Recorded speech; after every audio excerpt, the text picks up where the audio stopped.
মাদারীপুরে শিরক আখ্যা দিয়ে একটি শতবর্ষী বটগাছ কেটে ফেলার ভিডিও সামাজিক যোগাযোগ মাধ্যমে ছড়িয়ে পড়ায় দেশ জুড়ে ব্যাপক সমালোচনার সৃষ্টি হয়েছে। এ নিয়ে ক্ষোভ প্রকাশ করেছেন এলাকার মানুষ। এরই মধ্যে ঘটনাস্থল পরিদর্শন করেছেন প্রশাসনিক কর্মকর্তারা। এদিকে গাছটি কাটার সাথে জড়িতরা গা ঢাকা দিয়েছে, তবে প্রশাসন জানিয়েছে জড়িতদের বিরুদ্ধে ব্যবস্থা নেওয়া হবে। আরিফুর রহমানের তথ্য ছবিতে প্রতিবেদন। মাদারীপুর সদর উপজেলার শিরখারা ইউনিয়নে আলম মীরের কান্দি এলাকার আরিয়াল খাঁ নদের পাশের এই বটগাছের বয়স 100 বছরেরও বেশি। এলাকার প্রবীণ মানুষেরা জানান, কেউ কেউ এখানে ধর্মীয় বিশ্বাসে মানত করতেন, তাই সোমবার শিরক আখ্যা দিয়ে কাটা হয় গাছটি। গাছটি দীর্ঘ এলাকা জুড়ে পরিধি বিস্তার করেছিল। এর মধ্যে এর 75 ভাগ কাটা শেষ।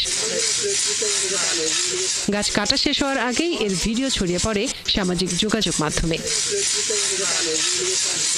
এলাকাবাসী জানান, গাছটি অলৌকিক মনে করতেন কিছু কিছু মানুষ, আর তাই মনের ইচ্ছে পূরণ করতে বটগাছের গোড়ায় মোমবাতি, আগরবাতি, নতুন গামছা, কাপড় ও মিষ্টি দিতেন। বিভিন্ন জায়গায় থেকে আসে, হয়তো আগরবাতি মোমবাতি জ্বালায়, একটু তোবারেক এখানে দিয়ে যায়, এখানে আর কিছুই চলে না।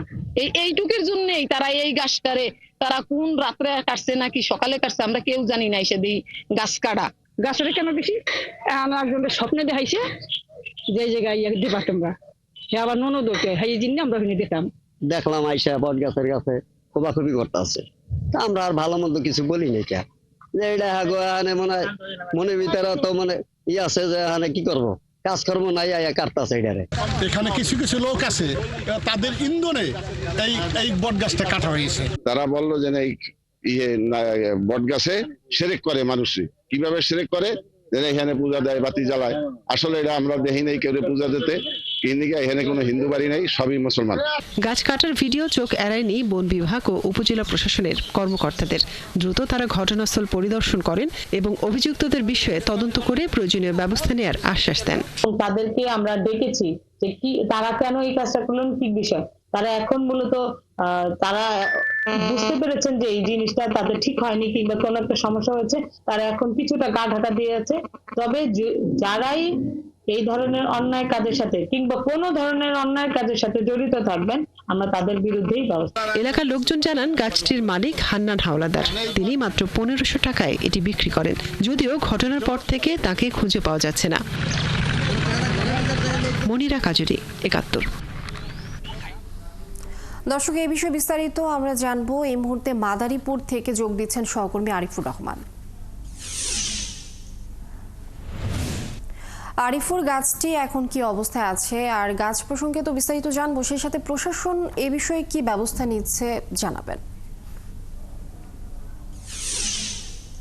মাদারীপুর সদর উপজেলা শিরখারা ইউনিয়নের আলম মীরের কান্দির এলাকার আরিয়াল খাঁ নদীর পার ঘেঁষে শতবর্ষী এই গাছটি যে কিছুদিন আগেও মানুষের আশা পূরণ করেছে, আর সেই গাছটি এখন বেশিরভাগ অংশ কিন্তু কেটে ফেলেছে।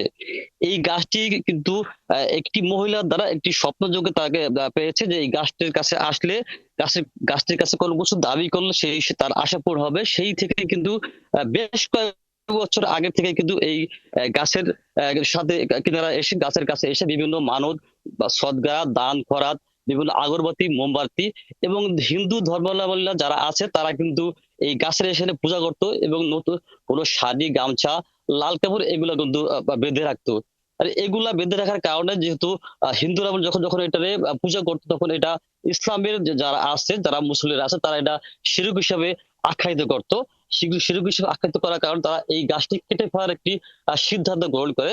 সিদ্ধান্ত গ্রহণ করার ফলে গত সোমবার একদল 20 থেকে 30 জন মুসলিমরা এসে এই গাছটি কিন্তু কেটে ফেলেছে। এই গাছটা কিন্তু আমরা দেখতে পাচ্ছি যে প্রায় বেশিরভাগ অংশে কিন্তু গাছের গোড়া, গাছের আগার ডালপালা সবই কিন্তু এখান থেকে কেটে ফেলেছে। এই কেটে ফেলার কারণে কিন্তু এখানকার যে মুসলিমরা আছে তারা কিন্তু আসলে একটু ক্ষিপ্ত হয়ে গেছে। তারা কিন্তু আসলে এটার বিরুদ্ধে বিভিন্নভাবে তারা প্রতিবাদ জানিয়েছে। এই গাছ কাটার ফলে কিন্তু এখানকার যে স্থানীয় প্রশাসন আছে তারা কিন্তু গতকাল এখানে এই ঘটনাস্থল পরিদর্শন করেছে এবং তারা এখানে এসে এই গাছ কাটার যারা গাছ কেটেছে তাদের সাথে কথা বলে আপাতত গাছ কাটা বন্ধ করেছে। আমি এই বিষয়ে কথা বলেছি মাদারীপুর বন বিভাগের কর্মকর্তা জাহাঙ্গীর আলমের সাথে তিনি ঘটনাস্থল পরিদর্শন করে তিনি বলেছেন যারা এই শত বছর বটগাছটি তারা যারা এই কাটেছে তাদের সাথে কত কথা বলার চেষ্টা করছে এবং তাৎক্ষণিক তারা বন্ধ করছে। এই বিষয়ে আমি আরো কথা বলছি মাদারীপুর সদর উপজেলার ইউনোর সাথে। তিনি আমাদেরকে আশ্বাস করছে যারা এই গাছের মালিক এবং যারা এই গাছটি কেটেছে তাদের দুই পক্ষ ডেকেছে এবং তাদেরকে কেন গাছ কেটেছে তাদেরকে আইনের আশ্বাস দিয়েছে যে এটা সমাধান করার জন্য কিভাবে গাছটি রক্ষা করা যায়। তো আমরা জানতে পেরেছি যে আরেকটি বিষয় যে এই গাছটি যেই মালিক আছে সাত্তার হালাদার তিনি নাকি এই গাছের 1500 টাকার মধ্যে বিক্রি করেছে। তো আমরা সর্বশেষ এটাই জানতে প্রশাসনের কথা বলে জানতে পেরেছি যে এই গাছটা সুরক্ষার জন্য যত ধরনের ব্যবস্থা দরকার সেটা নেবে বলে আমার প্রশাসন জানিয়েছে। এই ছিল মাদারীপুরে বট গাছ থেকে সর্বশেষ। আরিফুর রহমান, ধন্যবাদ আপনাকে।